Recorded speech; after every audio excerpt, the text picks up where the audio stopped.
This is a good list that I've put together, inspired by a couple of others and my own contribution, and I'd like to share this list with you. First, learning the power of purpose. A person who has purpose in their life, they have something to go for, some meaning. One writer described it, for some people it becomes a magnificent obsession. And for you and I, maybe it doesn't need to be that dramatic as a magnificent obsession. But it has to be something that does something to us, something that pulls us, especially into the future. You know, there are many influences on us. One is the influence of the past. Some people are always pulled back by the past. Some people are always pulled aside by the distractions. But here's what's powerful. If you have a list of high purpose in your life, it pulls you toward the future. And the more powerful the purpose is, the stronger it pulls. And here's the other great advantage if you have purpose for the future. It pulls you through all kinds of challenges and all kinds of difficulties. If you don't have these strong purposes for the future, it's easy to get swallowed by a bad day. It's easy to be almost annihilated by a poor month. And it's easy sometimes to almost disappear beneath the waves of a year that goes backwards if you don't have something to pull you beyond that year. So if you want something to pull you through all kinds of challenges, all kinds of difficulties and things that come at you, you got to have something on out there, beyond today, beyond next week, beyond next month, beyond this year, that pulls you into the future. And the clearer it is, the stronger it pulls. The more dynamic it is, the more it affects your life, your spirit, your heart, your soul. It also creates imagination. It gets your mind working on how to achieve that purpose. And if your mind will work, and if your heart works, and if your spirit works, and if you have good input, like good ideas, I'm telling you, there isn't anything you can't accomplish. So that's one of the great powers that'll make a variable of you, and that is purpose. Here's the next one, self-confidence. Where does self-confidence come from? And this is the best advice I can give you on that. Not neglecting, first of all, the small daily disciplines. Self-confidence really comes from feeling good about yourself. And one of the best ways to feel good about yourself is at the end of the day to know that you poured it on. You did your best. If you conducted a meeting, you did the best you could. If you made a phone call, it was the best phone call you could possibly make. If you wrote a letter, it wasn't a casual letter, it was your best letter. At the end of those kind of days, when you feel good about yourself, self-confidence starts to rise. You know that if you can have this kind of a good day, you can have another one the next day, and those days become the weeks become the months, and the month becomes a powerful year. Self-confidence comes from the lack of neglect. If you will not neglect to do the small daily disciplines, that's where self-confidence comes from. Part of good health is self-confidence. I know I'm going to be healthy. I take the Herbalife products. I eat the apple a day. I walk around the block. I do the jogging on the beach. At the end of the day, when you've really poured it on and you've done all the stuff, self-confidence grows. That self-confidence affects your health. It affects your future. It affects your psyche. So this is true. One of the great powers is self-confidence. Self-confidence means willingness to do whatever it takes to achieve. Some people say, well, I'll do it for a little while and see what happens. You know, I'll try a couple of things. If that doesn't work, I'm out of here. And all of us know that that kind of person doesn't have much of a future. But if you're willing to do whatever it takes, if I have to learn a couple of things, I will learn those things. If I got to learn 5 or 6 things, I'll learn all 6. If I have to take an extra class, I'll take an extra class. If I've got to read the books, I'll read the books. If I have to consult with people who know more than I know, I will do the necessary consulting. Whatever it takes, I will do. That starts to develop unbelievable self-confidence. Self-confidence also comes from the ability to rise above your circumstances. To rise above what happens, the petty little things, the discouraging things that would sink everyone else's ship except yours, that would cause someone else to quit early in the day, but you keep going. That kind of willingness to overcome all circumstances, whether it's the little challenges or the big challenges. If you're willing to do that, I promise you, this kind of power will work for you, and in you, the variable, it'll make a difference. The third on the list I had was enthusiasm. And here's what I wrote about enthusiasm. Enthusiasm that's powerful is mostly enthusiasm that is enthusiasm inside, 90%, 10% outside. We all know what the enthusiasm is like when somebody lets us see their enthusiasm, which is like the 90%, and only 10% of it is inside. But the enthusiasm that really affects people is not just being loud, but the enthusiasm that runs deep, the enthusiasm that comes from deep inside, created by self-confidence, created by purpose, created by genuine willingness to help other people. That kind of enthusiasm, knowing that you're going to get the job done, knowing you're going to affect people, knowing you're going to have testimonials flowing in from all kinds of directions. That kind of enthusiasm. A lot of it is quiet. A lot of it is unheard. And the 10% that's heard, it rings a bell. People call it genuine enthusiasm because they know that what you say in the outward display of your enthusiasm is only a small tip of the iceberg of the enthusiasm you feel inside that really motivates you to do the best job you can. Next on my list to help you become the powerful variable is expertise. Wanting to excel in all of the skills and settling for nothing less than an outstanding performance. If you're willing to be the best in your field, if you're willing to demand of yourself excellence in skills, to be the best that you can possibly be. In the training, do the best you possibly can. In doing a workshop, do the best you possibly can. Developing the skills of using your personality, developing the skills of language, developing the skills of influence, developing the skills of organizing. If you're willing to be an expert in all of the skills, Herbalife has the way for you to invest those skills and not only make a handsome living, not only make a lot of money, but if you would so desire and if it would be your purpose, a chance to make your fortune. Expertise, excellence in skills. Here was the next one on my list, making a powerful contribution to you, the variable, and that is preparation. Well prepared. And preparation, of course, involves a whole lot of things. A big share of our life is preparing, getting ready. When we go to the first grade in school, we're just preparing for the second grade. After we've finished 2 grades, the 2 grades prepare us for number 3. Sometimes it seems like a long, excruciating time. And the time will just seem like it'll never come when we can finally have the performance that we really want. But it takes time to prepare. It takes time to get ready.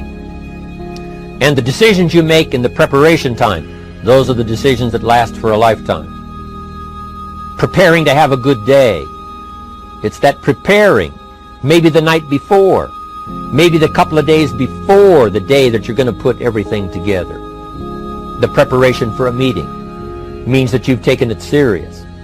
The preparation for doing a workshop means you're serious about the workshop. You want to make the best contribution. That kind of preparation is important. But here's preparation that's very vital, and that is to prepare yourself for success. Life seemingly does not wish to waste success on the unprepared. Life says, why waste a fortune on this person? They're not prepared to do the right things with it. They're not prepared to use it wisely. If a fortune was bestowed upon this unprepared person, it would probably be wasted. The people that could have been touched won't be touched. What could have been done won't be done because this fortune will have been wasted on the unprepared person. So not only look for fortune, not only look for the promise, but prepare yourself and ask of yourself, what can I do to make myself ready? Because remember, life was designed not to give us what we want, not to give us what we need, but life was designed to give us what we deserve. Every value in life must be paid for, and those that pay are the ones that get it. It says those that give receive. Someone says, I wish to receive, I wish to receive. You don't have to concentrate on receiving. Just become a good giver. It says those that search will find. Someone says, well, I need to find some good ideas to help change my life for the future. Then to find good ideas, that doesn't come because you need them. It comes because you search for them. If you want good ideas, you got to go after them. You got to go to the class, you got to go to the workshop, you got to go to the training, go to the book, right? You got to go to the journal, right? Go where good ideas are being taught. Go searching, go looking, because good ideas are not going to be wasted on those that are not seeking, searching, well prepared. So, prepare yourself to be ready for fortune when it comes, to be ready for challenge when it comes, to be ready for opportunity when it comes. Opportunity comes along and passes by the person that is not well prepared. I want to prepare myself this year for next year. Yes, I wish to be effective this year, but I'm also thinking of ways, how could I be better? How could my ideas be more powerful? How could they be sharper, more clear? How could I reach some people next year that I perhaps can't reach this year? I haven't reached deep enough into my own soul to affect some people. Some people just pass by and say, hey, what a good speech. But how could I make it stronger than that, deeper than that, more powerful than that? I cannot be as powerful as I could be next year. You know, you can't go to the 10th grade in the 5th grade. You just got to go through the grades. But the more you are prepared, when the 10th grade finally comes, now you can cash in and get 2 times, 3 times, 5 times more value from it by being prepared. I want to do my best this year for Herbalife, but I also want to get ready for next year, 1999. And then when the year 2000 comes, at the turn of the century, I want to be well equipped by language, by instinct, by temperament, by personality, by influence, to really be valuable the year 2000, 2001, 2, 3, 4, 5. That's my goal. I'm sure it's your goal. Now here's the next one. There's great power in self-reliance. Self-reliance means you simply look mostly to yourself. It would be nice if someone just gave you this, gave you this, gave you this. It would be nice if everyone did their job exactly as they're supposed to do it. But here's what you've got to do. Primarily rely on yourself. Primarily say, I'm the person responsible. And I will learn the necessary skills so that I can help people learn their skills. If I need lots of people to do certain things to build my organization, that is what I must have. But I've got to be the final backstop. I've got to be the final one that people can rely on. So that if this is missed and this is missed, I can catch up. I can fill the gap. I can do the job. We have to do it when we conduct meetings. We have to do it when we conduct training. We have to do it when we're in a class of just a few. What someone might have missed, we're there to fill in. Self-reliance. Primarily, we're learning to count on yourself. So that you can do this. Never complain and never explain. Here's the next key power, and that's image. There's many parts to image. The image that others see you as. The image you have with other people. And it's very important how other people see you. If they don't see you as a leader, chances are they won't pay attention. If they don't see you as being in control, chances are they won't have the trust. If they don't see you as knowing where you're going, what you want to accomplish, they probably won't follow.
But if people can see you, if you have the image of someone that's in charge, in control of your life, your future, your destiny, in control of the situation, if they see that, that kind of image is powerful.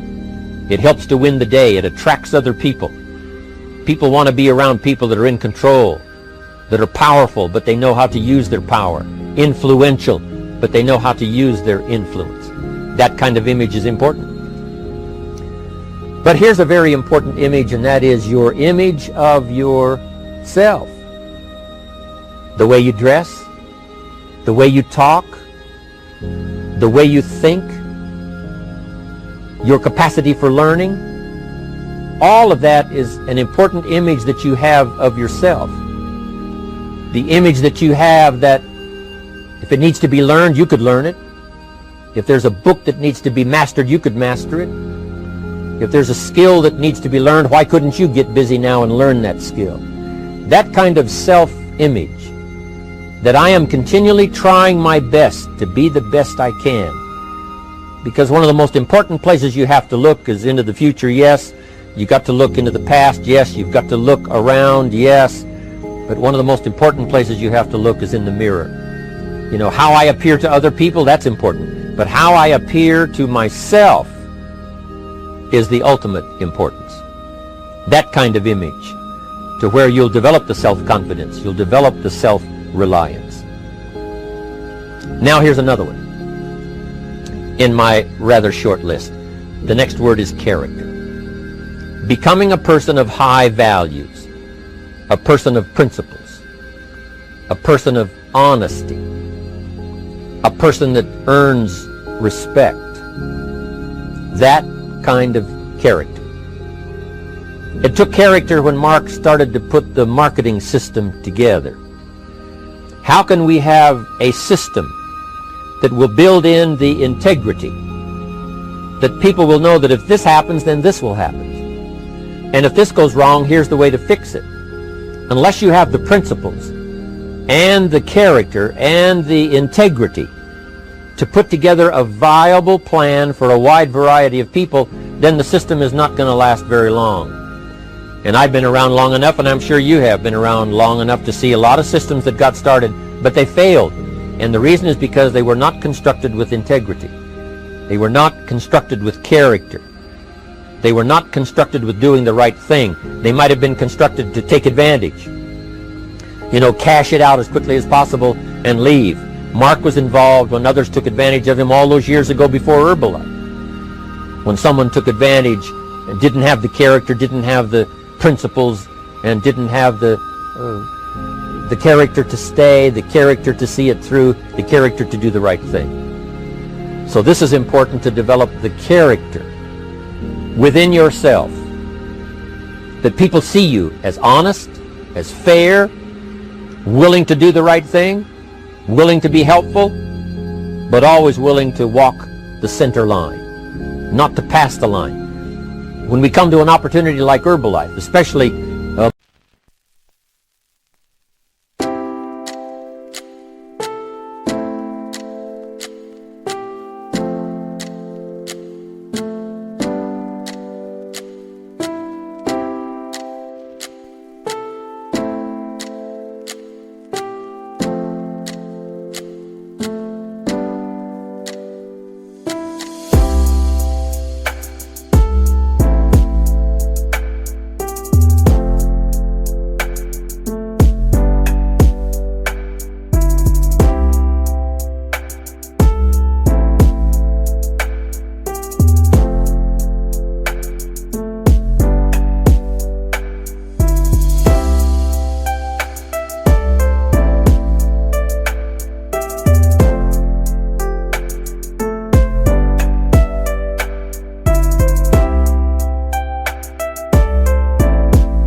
multi-level network marketing. It is so dynamic. It is so powerful. And it is so possible in fortune making that sometimes people want to speed up the process by cutting the corners, by neglecting to do the right things, to cheat a little here, cross the line just a little bit, because then, it'll grow faster and you can cash in quicker. Not necessary here. Doing Herbalife right will build your fortune longer and stronger than trying to cut the corners and not doing it right. If we'll have the integrity that Mark had when he started it and keep perpetuating that we will do the right thing by the marketing system, the right thing by a distributor who has a customer and they take care of that customer belongs to that distributor. That kind of integrity in the marketing system, the kind of integrity we have among each other, the kind of character we have to rely on each other, because here's what we cannot do. We cannot do this by ourselves. Mark's got to count on me. I've got to count on Mark. We've got to count on the president's team. The president's team has to count on the chairman's club for advice and counsel. We have to count on the millionaire team, the tabulator team, the world team. We've got to count on the distributor. We've got to count on the distributor giving the right message to the potential customers. We've got to count on the distributor giving wise counsel to the new recruit, teaching them the right way, the Herbalife way, the principled way, the character way. Vitally important. Building and developing your own character.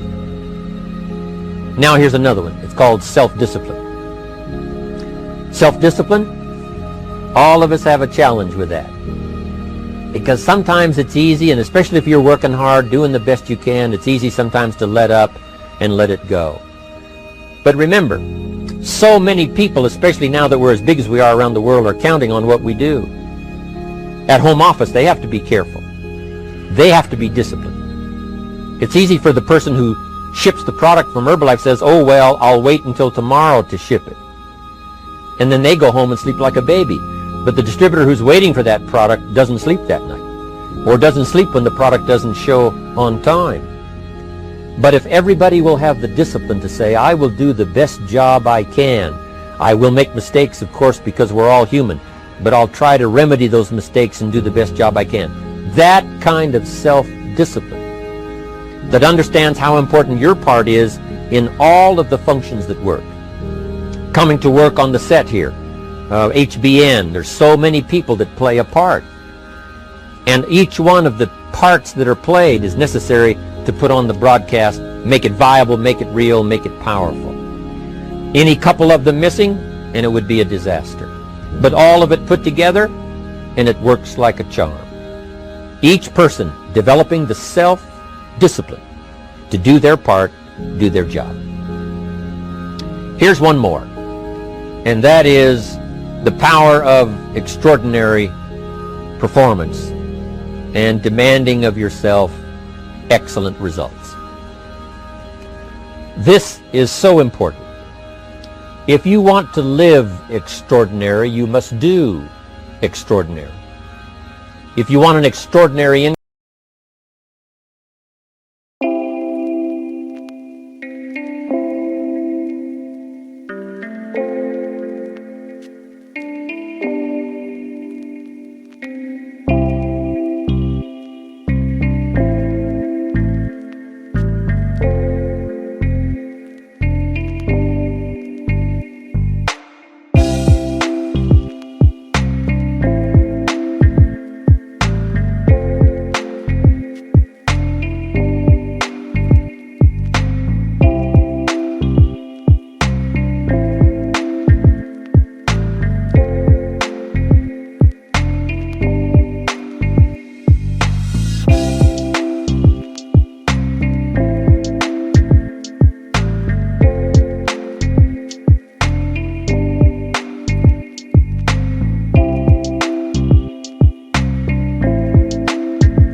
income, you must do extraordinary things. If you want an extraordinary fortune, you must go with the demands of what it takes to have that fortune.